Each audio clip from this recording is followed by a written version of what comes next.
Hi, welcome to 15 minutes of consulting best practices. I'm David A. Fields. For those of you who are used to seeing me with one of my colleagues, with Marie Isabel, she's on vacation. So I'm on my own this week.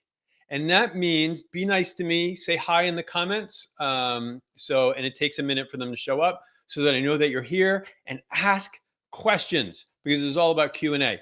That's literally all we do. There's nothing else. So we'll just dive into Q&A, and I'll answer what questions you have. Hopefully you all had a good holiday weekend for those of you who were celebrating holidays over the weekend.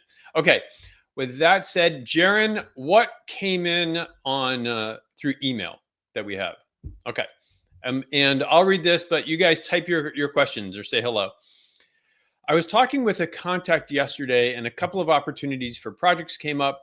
The problem is that they don't really fit with what my consulting firm does. Bummer. I'd like to take the work because honestly, this has been a bad year, and I could take the revenue or use the revenue. Got it. Should I take the work, or should I refer it to someone whom I know who is better suited and ask for a cut of the revenue? Excellent. Hey, John. Hi, Michael, and other John. Okay. You've got inquiries, you've got opportunities. They don't quite fit what you do. Should you keep them or should you refer them out? And you're having a tough year, which plays into it. And you're not alone in that, by the way. 2024 was a challenging year, and the first half of 2025 for the industry writ large was fairly challenging. So for those of you who are out there, if you've had flat years or growth years, good on you, because it definitely headwinds. We had a similar question last week, actually.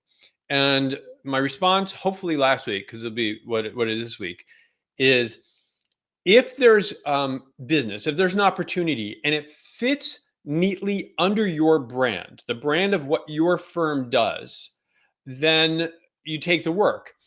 And if it's, as long as it's good work for you, but if it doesn't fit under your brand, or if it's not good work for you, then you shouldn't take it.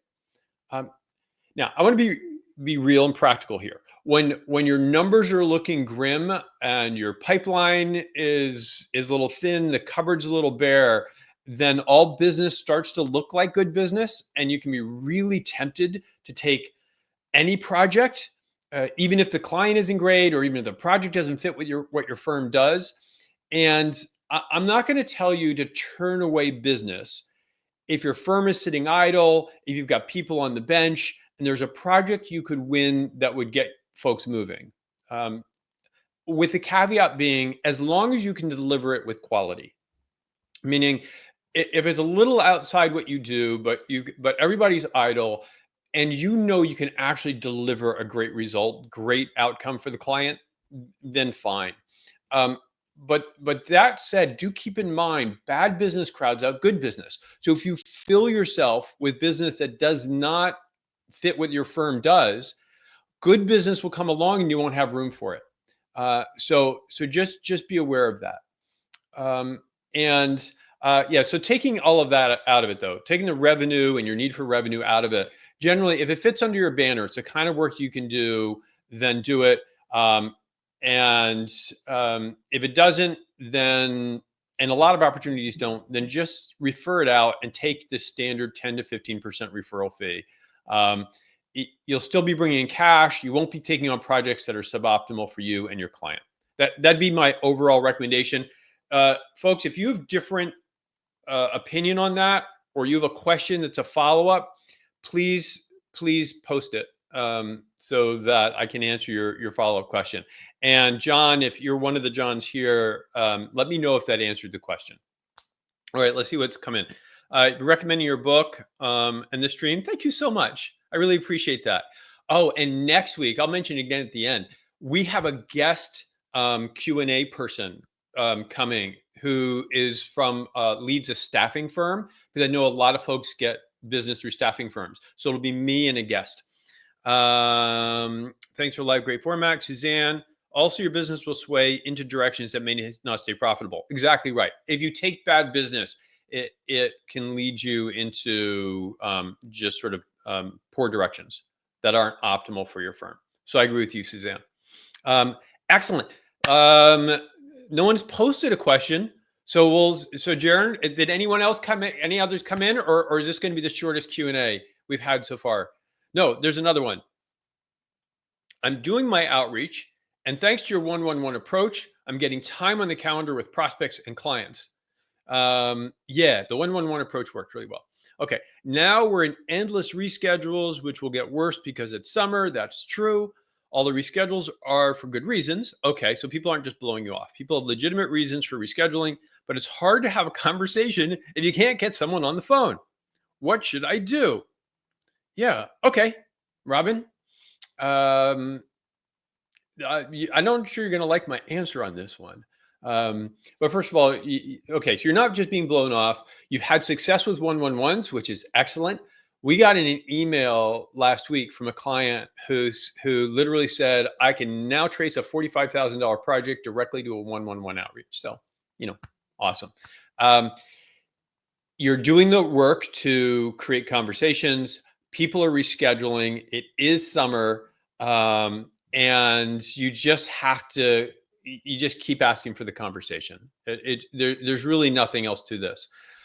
What I would say is there's a little bit of a numbers game aspect to this, meaning if you're sending out 1-1-1s, a certain percentage of those are turning into conversations or the potential for conversations, yet they're rescheduling. You just have to do more. You just have to do more outreach. Instead of if you're doing 3 outreaches a week, double it. Do 6 outreaches a week. Do 10 outreaches a week. And your calendar will look more packed. However, as you know, this time of year, a lot of the conversations that are on the calendar are going to fall off the calendar. So just do more. You're doing the right things. Just do more of it, and then and don't be discouraged when people reschedule for good reason. Just be right side up. Totally understand, and let's find a new time. Again, if you have a different point of view on that, let me know. Okay, a LinkedIn user whose name didn't come through. We offer all our consultancy opportunity to earn BD commission, percentage of revenue for introducing us to new clients in their network where they're actively engaged. Excellent. Make it clear we do not expect them to sell, but rather than just make a warm introduction or set up a first meeting with one of our leaders who will run point on building the relationship and exploring opportunities. The program has never delivered any meaningful. Oh, I don't get to see the rest. That's as far as I got. So I know there's a question at the end of this, but that's as far as I can see. So whoever typed that, could you type the rest of your question and I'll answer it. Cancellations are bonus time. Yeah. What are their pain points? Can you build a sense of urgency by reminding them or helping to determine a timeline by working backwards? So Suzanne, I think you're right. And my read of Robin's question was that they're responding to 1-1-1. So there's no pain point. This is the entry point to a conversation. And you can't really create urgency yet because there's nothing to create urgency around. And therefore, already the fact that someone has agreed to a conversation is a huge step forward, right? That's taking them out of this dormant, cold, nothing happening into the world where you have at least a possibility of surfacing a project and absolutely a certainty when you get onto a conversation with them of deepening the relationship. But it's hard to create urgency around that. Okay. Let me go. Colby, I don't know if it was your question earlier or not. What is the best approach to engage your network to ask what problems their business face? I just recently launched my business and I'm having trouble developing a strategy for outreach. Oh, what a great question, Colby. And that is actually, that is in the book. The question you ask, so first of all, engaging people is easy. Just ask if they'll get in a conversation with you. And if you tell them, I'm just starting up my practice and I would love to get some insight, some advice from you. Most people in your network will have a conversation with you because people are very giving and want to be of value themselves, and you're giving them the opportunity to be of value. And then the question you ask is, what problems, what challenges, what issues were so important for you, were so costly to leave unsolved that you actually paid to get some help to solve them over the past year or two? That's what you're looking for. Not what's bothering you now, not what's keeping you up at night, Not, is there a problem I can solve for you now, which is all selling. It's what have you paid for in the past year or two? That the answers to that question are going to give you the most likely candidates to build your practice around going forward. Because most challenges are evergreen, or certainly in business cycles, they don't turn in 1 year or 2 year, and you wouldn't want to be in dealing with something that turns so quickly. So something that was a problem a year ago for a lot of people is likely to still be a challenge for other people now. Okay, so let me know whether, Colby, whether that helps you, or if that doesn't quite answer your question, then let me know. Dan, rest of the question, and welcome, first time. Program has never delivered any meaningful results yet. No matter how much we publicize, it doesn't surprise me at all. Is this typical to what you see in other firms? Have you seen success with any incentive programs that generate referrals and introductions from frontline consultants? No. The answer is no. And it's interesting you bring that up. We see this in larger firms all the time. They're like, okay, we want our people to sell. We want our people to be business developers. So we'll just put the right incentives in place. And we put the right incentives in place, they'll all become rainmakers. No, that's not how it works. And that's not why, for the most part, people who sell consulting projects. And it's certainly not how consulting isn't sold. Consulting is bought. And consulting is bought based on trust and belief in the consultant's reliability and credibility to solve the particular issue, to help the client achieve the aspiration or solve the problem. So just like incentives are orthogonal, or they're a complete miss in terms of just how this business actually works. So yeah, your referral program won't work. You're not alone in that. It's not to say you can't get referrals. You can, or that you might not pay commissions. We've paid tons of money to folks who have brought business to us over the years, but I don't expect that to be a channel. That's really just not how it works. So let me know if that answered your question sufficiently. And I want to make sure I get to one more at least before we run out of time. Another LinkedIn user, I can't see your name. How to get the new contact move away from immediate transactional conversations to relationship. For example, they want to know how can I help you? I'm not 100% sure. I want to make sure I understand your question. But if people are contacting you transactionally and they want to hire you for something, you're trying to get into relationship, that's unusual. Usually it's the opposite. Though sometimes if they see you strictly as a vendor, then there's no relationship. And you will have to do the hard work of slowly but surely just being a friend, showing your interest in them humanly.